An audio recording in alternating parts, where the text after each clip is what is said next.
وإياك نستعين.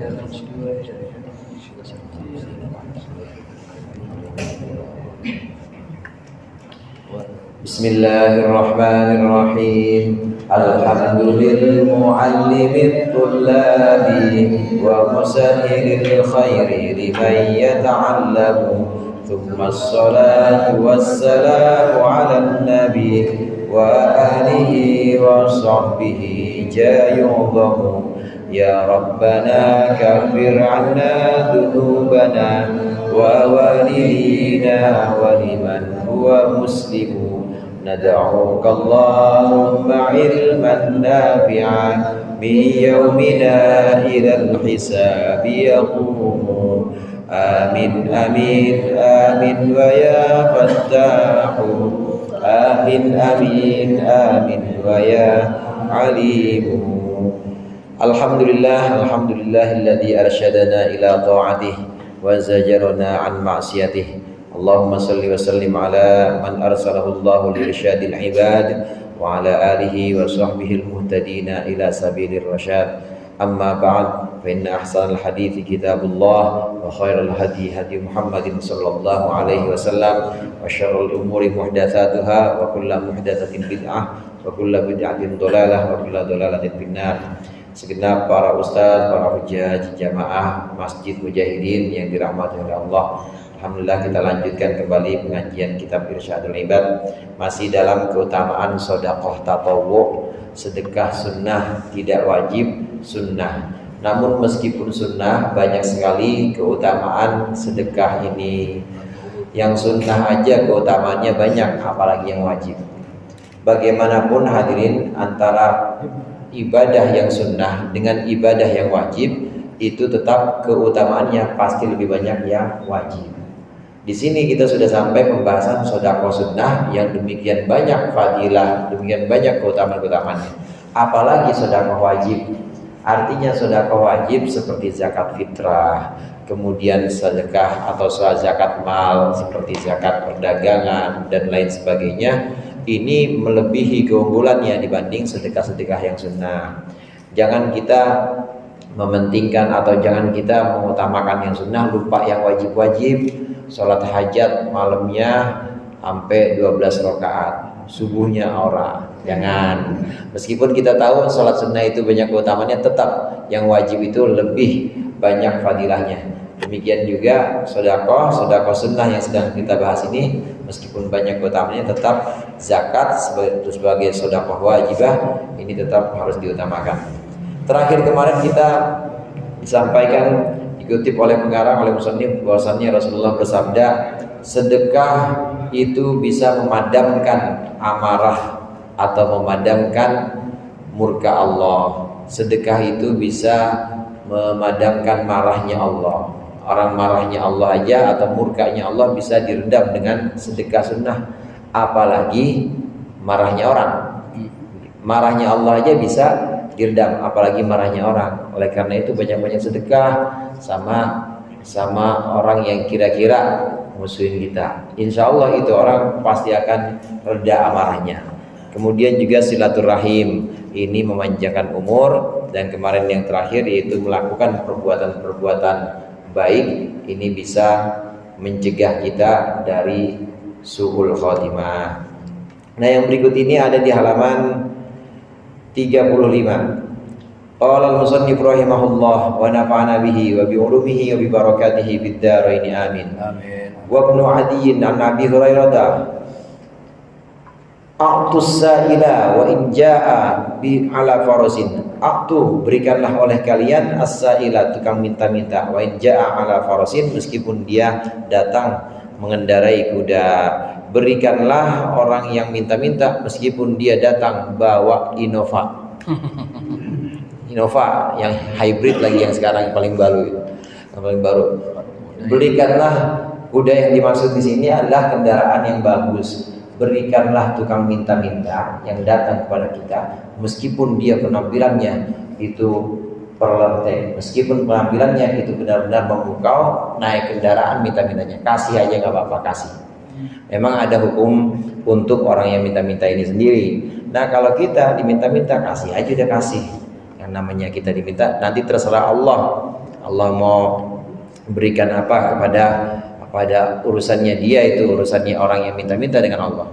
Karena hukum meminta-minta, hukum mohon-mohon atau minta pertolongan berupa materi untuk orang yang memang mampu, ini bisa mulai dari tingkat makruh sampai haram. Orang yang minta-minta, dia bukan karena terdesak, bukan karena hajat, kebutuhan bukan, tapi hanya untuk memperkaya diri, ini justru hukumnya haram. Nah, kalau hukumnya haram, harta yang dia kumpulin, ya berarti nggak barokah.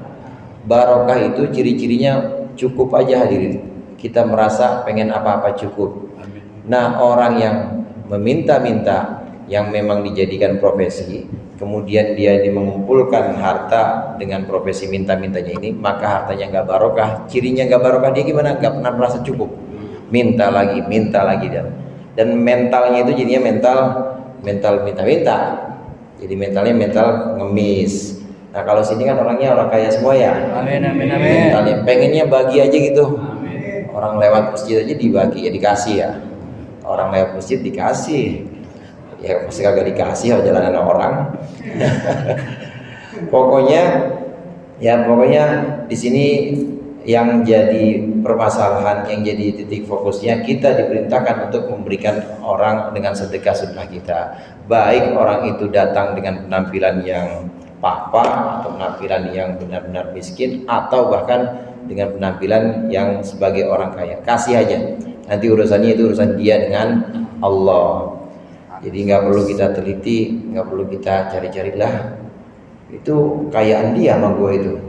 Dari mana tuh hartanya? Iya, dari naik kuda lah gua aja kemana-mana ngetuk, jalan kaki dia udah naik kuda. Wa huwa an Jabirin idza atakum as-sailu fad'u fi yadihi walau dhilfan muhraqan. Dan dia maksudnya dari Abu Hurairah meriwayatkan, wa huwa Ibnu Adi maksudnya.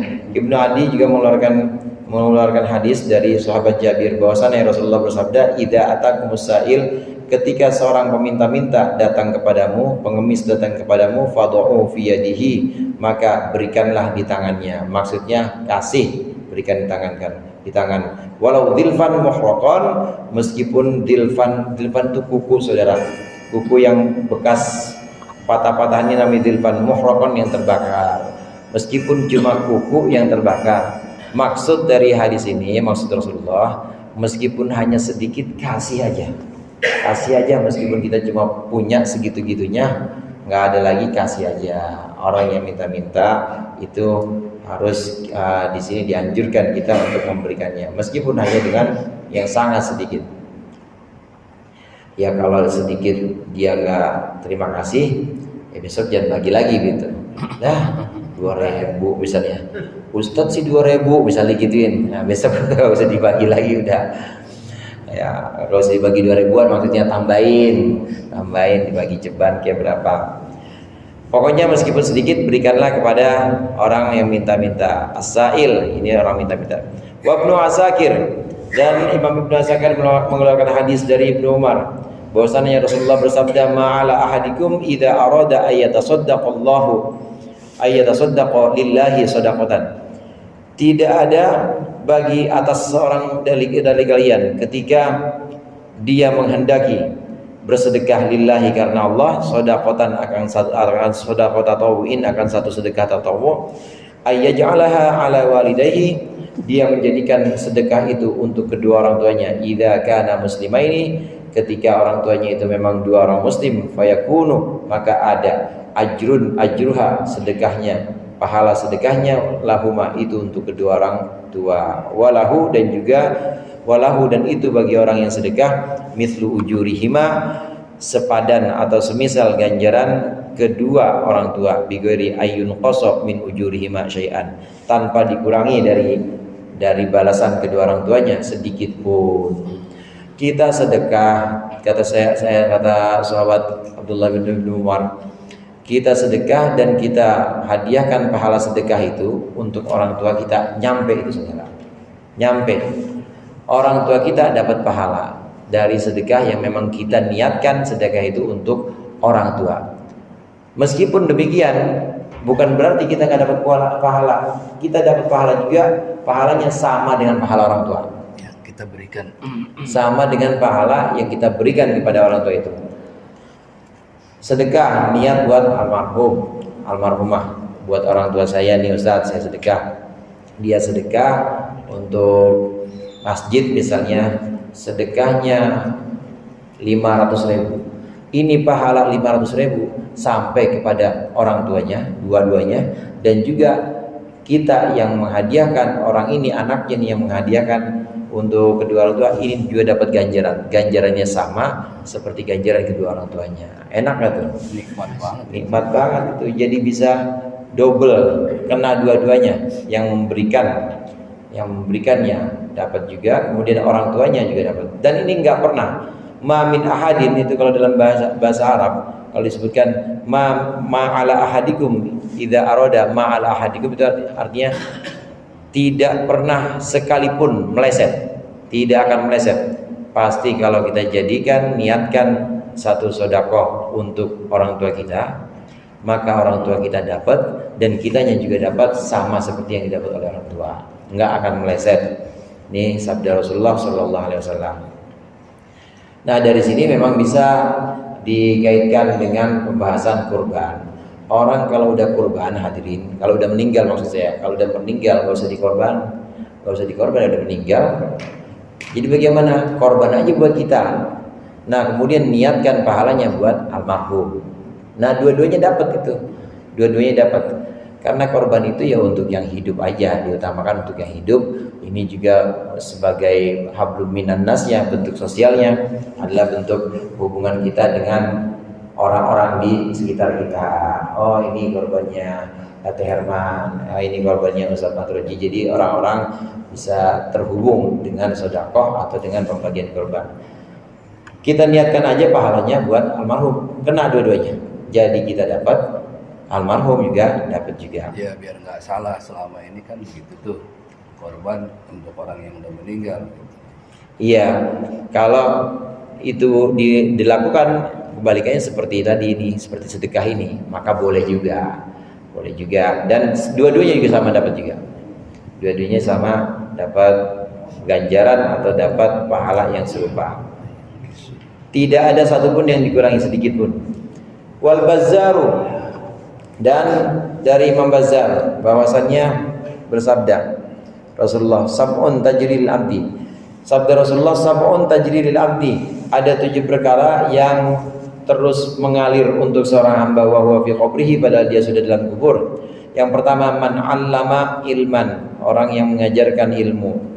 Au qara nahron, atau orang yang menggali sungai, yang membuat sungai. Au hafara bi'ron, atau orang yang menggali sumur, membuat sumur. Au ghorosa nakhlan, atau menanam korma. Au bana masjidan, atau membangun masjid. Au warratha mushafan, atau mewarisi mushaf. Au taraka waladin, atau meninggalkan anak yastaghfiru lahu, yang anak tersebut memohonkan ampunan untuknya ba'da mautihi, setelah kematiannya. Ada 7 perkara yang ini jadi jariyah. Jaro yajri, di sini tajri ini artinya ngalir terus. Sedekah jariyah. Nah, kalau yang disebutkan idza mata ibnu Adam, maka sama dengan ini juga. Ini tidak ada pertentangan dengan hadis yang kita kenal idza mata ibnu Adam. Hanya saja di sini yang disebut dengan sedaqatin jariyah dirinci di sini. Kita kenal ketika hadis itu, hadis ketika seorang manusia meninggal maka terputus semuanya kecuali 3 hal. Yang pertama, ilmu yang bermanfaat. Ini maksudnya man 'allama ilman, ilmu yang bermanfaat. Guru-guru kita meskipun sudah lama meninggalkan kita, sudah wafat, itu tetap pahalanya ngalir. Yang ngajarin kita sholat, yang ngajarin kita akidah, tauhid, yang ngajarin kita baca tulis Al-Quran. Ini begitu kita baca Al-Quran, begitu kita yakin dengan tauhid atau dengan akidah kita, begitu kita sholat, pahalanya nyampe semua tuh untuk guru-guru yang mengajarkan kita. Ini yang pertama. Yang kedua, kalau dalam hadis yang masyhur itu adalah sedekah jariyah. Sedekah jariyah di sini dirinci. Apa saja sedekah jariyah di sini? Membuat sungai, membuat aliran sungai. Artinya aliran sungai di sini untuk kebun-kebun atau untuk taman-taman dan untuk keperluan orang-orang sekitarnya. Membuat sumur, kemudian menanam korma, membangun masjid dan mewariskan mushaf. Mewariskan mushaf artinya mewariskan mushaf untuk keluarganya supaya keluarganya ini baca Al-Quran, baca mushaf. Ini semuanya sedekah jariyah. Dengan syarat hadirin, memang semua harus untuk kepentingan orang lain, harus untuk kepentingan bukan dirinya sendiri. Kalau dia bikin sumur, tapi sumurnya buat dia sendiri, nggak jadi jariyah. Ya enggak lah. Nggak jadi. Begitu juga dia bangun ini, dia nanam korma atau nanam pohon apa aja di sini, nggak harus korma. Dia mau nanam pohon yang dia tanam itu pohon sawit. Buat siapa? Buat dia sendiri, tapi buat kepentingan dagangnya dia, emang itu komoditasnya dia, maka nggak dapat jariyah karena memang buat keuntungan dia. Yang dimaksud di sini menanam untuk kepentingan umum, semacam wakaf. Jadi memang sudah diwakafkan untuk orang umum. Masjid, kemudian mushaf yang sudah diwakafkan, maka ini jadi jariyah. Sebutan dalam hadis yang kita kenal itu shadaqatin jariyatin. Di sini dirinci, sedekah jariyah dirinci. Nah, kemudian awaladin soleh, nah ini yang terakhir. Au taraka waladan yastaghfir lahu, anak yang mendoakannya. Jamaah rahimakumullah, yang dimaksud anak di sini bukan cuma anak biologis, bukan cuma anak hubungan dia dengan istrinya atau anak kandung, bukan, atau anak yang sifatnya itu dalam keluarga nasab, bukan. Tapi yang dimaksud dengan anak ini siapapun orang-orang yang memang dia mendoakannya, maka termasuk waladin soleh, termasuk kawan-kawan teman-teman satu majelisnya. Teman-teman satu majelisnya yang malam Jumat di sini sering hadir, kemudian kebetulan ya sering baca dan kirim-kirim arwah. Nah, beberapa waktu kemudian wafat dia. Ini kita yang mengirimkannya, ini termasuk waladin soleh, termasuk anak yang yastaghfiru lahu, yaitu anak yang memohonkan ampunan dan mendoakan untuknya. Jadi tidak hanya anak nasab, semua mau anak murid, mau anak kawan-kawannya, atau mau orang-orang yang memang kenal dia dan mendoakan dia setelah kematian, setelah dia mati, maka disebut dengan waladin soleh yad'una. Inilah 7 amal atau 7 perbuatan yang tidak putus pahalanya ketika seorang meninggal dunia. Wa muslimun an Nabi Hurairah an Nabi sallallahu alaihi wasallam qala, baina rajulun, antara kami ada seorang laki-laki, bifalatin, yang ada di sebuah padang pasir atau sebuah ya padang pasir, benar, sahara, minal ardi, dari satu tanah, fasami'a sautan fi sahabatin, maka laki-laki itu mendengarkan satu suara dari awan, yaqulu, berkata suara tadi, isqi hadiqata fulan, sirami, hujani kebunnya orang itu. Fatanahha dzalika sahabu, maka kemudian mendekatlah, turun maksudnya tanah itu, nunduk maksudnya turunlah awan itu, fa afraga ma'ahu fi harratin, maka kemudian mendung tersebut menjatuhkan airnya dalam tanah yang hitam. Faidan syurjatun min tilka syuraji, maka tiba-tiba satu aliran, syurjah itu aliran kalenan, semacam kalenan. Tahu kalenan ya?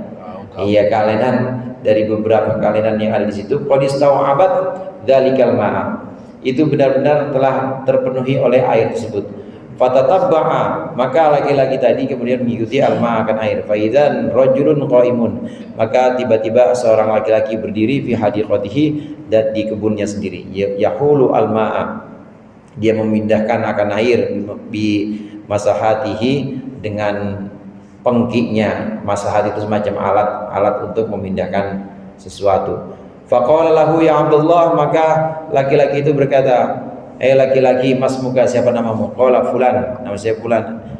Disebutkan ini fulan ini ternyata al-ismul ladzi sumi'a fis sahabah, ini adalah nama yang didengar di awan. Faqala lahu, maka berkata laki-laki kepada yang punya kebun tadi, ya Abdullah, berkata orang yang punya kebun kepada laki-laki, wahai hamba Allah, lima tas'alani, kenapa engkau tanya anismi, namaku? Qala, maka berkata rajul, inni sami'tu sautan bis sahabi, aku sungguh tadi mendengar suara dari awan, alladzi hada ma'uhu, yang airnya ini turun sekarang. Yaqulu, awan itu berkata, suara itu berkata, iski hadiqata fulan, berikan atau sirami kebunnya fulan. Ini fulan ini al-ismu adalah nama. Fama tasna'u fiha, maka apa yang kau lakukan dengan kebunmu ini, dengan hadiqah? Qala, maka berkata yang punya kebun, amma idza qulta hada, maka ketika engkau mengatakan ini, fa inni anduru ila ma yakhruju minha, maka aku melihat kepada apa yang keluar darinya, dari kebun. Fa atasaddaqu bi thuluthihi, aku bersedekah dengan sepertiganya. Wa aqulu ana wa yali thulutsan, dan aku dan keluargaku ini memakannya sepertiga. Wa ruddu fiha thulutsan, dan aku kembalikan kembali ke kebun thulutsan sepertiga. Ini cerita Rasulullah ketika berkumpul dengan para sahabat. Ini menceritakan ada di antara kita ini laki-laki, dia itu pernah dengar, dia pernah satu hari dia pernah di kebun, di satu padang Sahara, padang pasir. Nah, kemudian akan turun hujan. Dia mendengar dari awan itu, hadirin, ada suaranya nyebutin suara Ustaz Zaini misalnya begitu. Disebutin, siramin hujanin kebunnya Ustaz Zaini. Di sini namanya fulan enggak disebutin, tapi sebutin namanya, nama itu enggak istilah. Iya, kalau di sini disebutkan di ceritanya dalam cerita sebenarnya disebutkan siramin kebunnya Ustaz Zaini. Kedengeran nama Zaini ini nih. Nama Zaini kedengeran. Nah, enggak lama betul hujan turun sampai kemudian air itu mengalir dan diikuti aliran air ini. Ternyata sampai ke kebun, ada orang di situ. Orang ini adalah Zaini tadi. Orang ini adalah orang yang namanya disebut. Makanya dia tadi tanya, kenapa ente kau tanya nama saya? Tadi saya dengar nama ente disebut ketika mau turun hujan. Itu ada malaikat yang ngomong begitu. Makanya saya heran, kenapa kau bisa dikenal di langit ini nama ini? Namanya dikenal oleh malaikat yang menurunkan hujan. Emang apa yang ente amalin? Emang ente dari kebun ini nih, dari kebun yang begini yang dikenal sama malaikat, ini apa yang ente lakukan dari kebun ini? Katanya, kalau panen saya bagi sepertiga buat saya dan keluarga saya, sepertiga saya sedekahkan, dan sepertiga saya balikin lagi ke kebun. Maksudnya ya buat beli pupuk, buat lain sebagainya. Ini sedekah yang membuat kebun itu, yang membuat pertanian seseorang ini bisa berkah. Bahkan dikenal oleh para malaikat untuk menurunkan hujan. Wa ibnu Misri an Ibnu Abbasin anna Nabiy sallallahu alaihi wasallam qala atasa ilun imra'atan. Bahwasanya Nabi bercerita mendatangi seorang peminta-minta, imra'atan akan seorang perempuan. Ada seorang pengemis datang kepada perempuan, satu orang perempuan, wa fi famiha luqmatun, dan di mulut perempuan itu ada satu suapan. Fa akhrajat al-luqmata, maka perempuan itu mengeluarkan suapan tadi. Fanawalatha as-saila, maka kemudian suapan tersebut masuk as-saila ke mulutnya peminta-minta. Falam talbath, maksudnya dimakan waktu peminta-mintanya. Falam talbath an ruziqat gulaman, maka tidak begitu lama ini perempuan dikaruniai rezeki seorang anak. Falamma tarara'a, ketika anak itu mulai remaja atau mulai berkembang, ja'adibun, maka datanglah seekor serigala, fahtamalahu, digondol sama serigala anak itu, dibawa. Fa kharajat ta'du, maka perempuan tadi mulai lari fi athari dhibi, di belakang serigala. Wahya taqul, perempuan itu berkata, ibni anakku, fa amarallahu ta'ala malakan, maka Allah memerintahkan seorang malaikat, ulhiqa, memerintahkan alhiq adz-dhiba, wahai malaikat, alhiq adz-dhiba, itu kejar serigala itu. Fajadaba as-sabiyyu, maka menariklah malaikat akan anak kecil min fihi, dari mulutnya serigala. Wa qala, dan berkata malaikat, Qul, katakanlah li ummihi, kepada ibunya anak-anak ini, kepada ibunya anak ini, Allahu yuqri'ukis salam. Allah yuqri'uki, menyampaikan kepadamu assalam, akan salam. Qul, katakanlah kepada dia, hadhihi luqmatun bilukmatin. Ini adalah suapan, bilukmatin, sebab suapan. Maksudnya sebaban suap-suapan, anaknya bisa selamat karena dia pernah mengembalikan suapan atau pernah mengeluarkan suapan yang ingin dia makan. Begini hadirin, udah pengen dimakan sama dia, udah pengen dimakan, udah tinggal digigit doang, ada tukang minta-minta. Akhirnya dia kagak jadi makan. Ya udah, nanti aja kasih. Kemudian beberapa tahun, ini anaknya masih kecil di bawah serigala. Allah perintahkan kepada malaikat, selamatkan anak itu, kembalikan kepada ibunya. Betul, diselamatkan oleh malaikat. Nah, setelah kejadian ini, maka malaikat ini bilang kepada anaknya, sampaikan salam kepada ibumu, bilang ini adalah balasan dari suapan yang enggak jadi ditelan, dikasih tukang minta-minta, maka anaknya kagak jadi ditelan serigala karena menyelamatkan tukang minta-minta itu. Barokahnya itu tadi, barokahnya sodakoh tatawu atau sodakoh sunnah. Satu riwayat ini mengatakan bahwa yang menyelamatkan dia ini ada suapan itu. Artinya amalan-amalan kita, saudara, itu mengalami bentuk. Ada yang namanya tajassumul a'mal. Amal-amal perbuatan itu ada bentuknya. Dan bentuknya nanti bisa berupa penyelamat kita. Maka ada riwayat-riwayat, cerita-cerita yang sering kita dengar, nanti itu orang akan didatangi dengan sholatnya di hari kiamat. Kemudian sholat itu bilang, ente kemana-mana bawa saya, pergi ke Bogor ya saya dibawa, pergi ke Jawa saya dibawa, artinya nggak pernah tinggal sholat. Nah maka sekarang yuk di hari kiamat naik saya, biar ente saya bawa terus. Itu kata amal, jadi kendaraan. Demikian juga di dunia. Di dunia sedekah kita, amalan-amalan kita ini juga bisa berbentuk. Ada jisimnya. Tajassum itu berbentuk jisim. Dan bentuknya paling dekat itu bisa berupa malaikat. Dan malaikat inilah yang kemudian menyelamatkan. Sama halnya dalam cerita terakhir ini yang kita baca, ini adalah malaikat yang tercipta atau malaikat yang ditugaskan barokah dari sedekahnya dia. Sedekah sama pengemis ini, orang tinggal dimakan aja, kalau dia makan kan udah selesai urusannya. Ini kagak jadi makan dia, nggak jadi ditelan, dikasih tukang minta-minta, dikasih pengemis. Barokahnya ini Allah kirimkan malaikat ini menyelamatkan anaknya nggak jadi ditelan, lantaran dia juga nggak jadi ditelan makanan untuk orang miskin, demi orang miskin. Wa ibnun Najjar an Abi Hurairah radhiyallahu anhu anna Nabiy sallallahu alaihi wasallam qala wallahu a'lam bishawab. Mudah-mudahan bermanfaat. Lebih kurangnya saya mohon maaf. Allahumma anfa'na bima 'allamtana wa 'allimna ma yanfa'una warzuqna fahman nabiyyin wa hifdzal mursalin wa hamal malaikatil muqarrabin bi rahmatika ya arhamar rahimin. Assalamualaikum warahmatullahi wabarakatuh.